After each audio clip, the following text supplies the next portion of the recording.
Yo, what is good, my anime people? What is good, yo? Guys, I have been relatively interested in where the narrative of Seven Deadly Sins was going to wind up. Not really foreseeing um, history pretty much rewriting itself type of situation going on. I like that.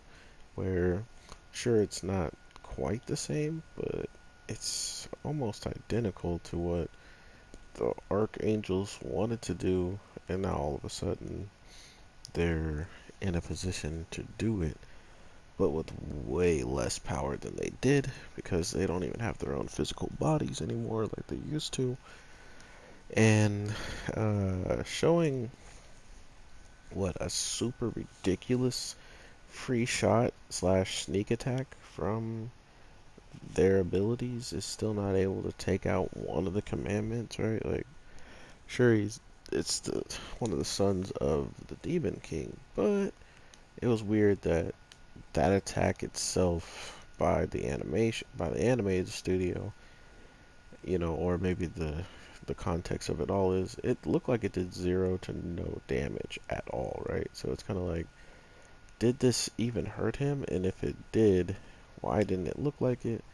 And if it didn't, what is what are the archangels supposedly going to be able to do if multiple upon multiple people of the demon side come and help this one demon who can take sneak attacks from one of the leaders, like actually the leader. I don't think anyone of the archangels are stronger. Um, count it. I mean, that's why they need an alliance with the humans because they don't even think themselves capable of taking on a whole entire, buildup of whatever's left over of the demons compared to whatever the three archangels can do.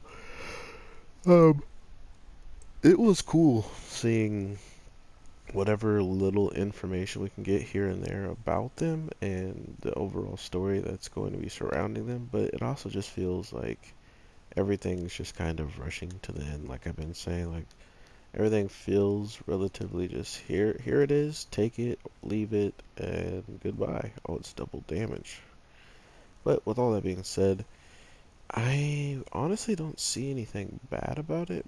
Only thing I kind of see coming from the narrative of how things are playing out is that it just feels it feels super forced because of Meliodas' situation.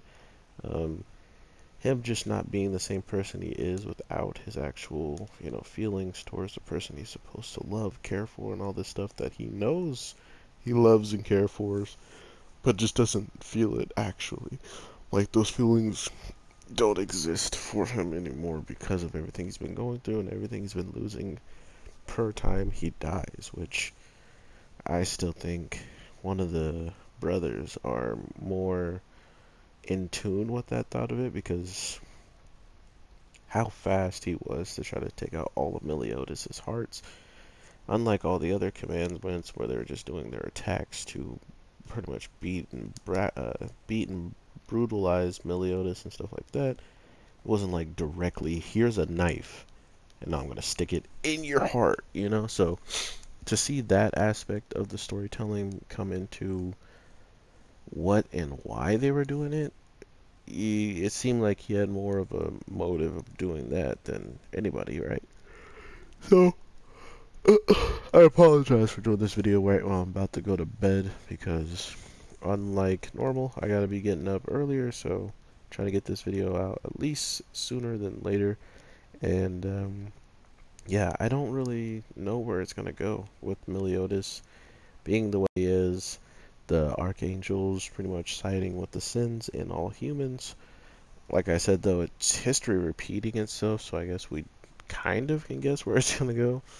Um, I guess you can't really, right? Like, someone's gonna betray somebody, and the other person's gonna lock away the other team. Like, what do you truly think's gonna happen at the end of all this?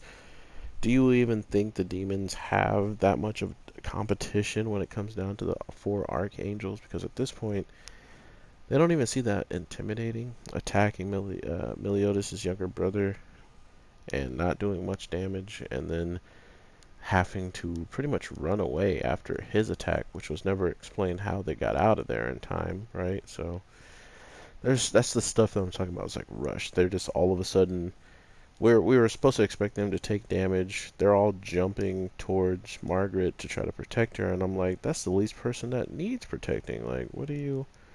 That's the archangel in there, you know.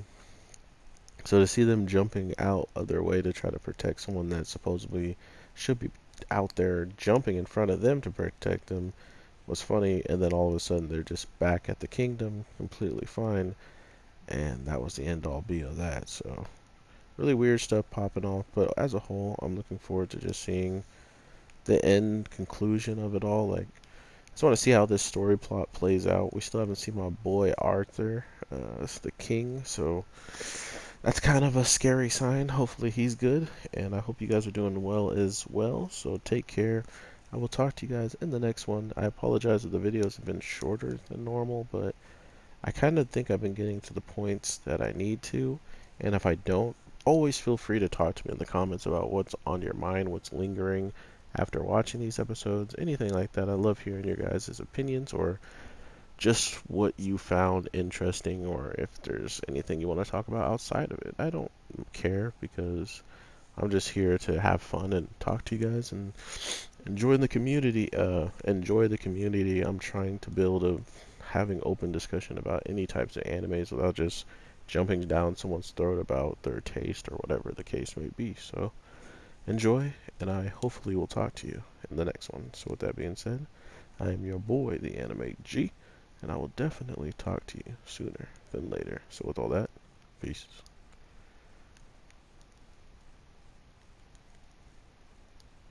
Oh, and there's no reason why I picked Leroy. I just got Leroy recently, and I wanted to practice and talk to you guys. Win-win.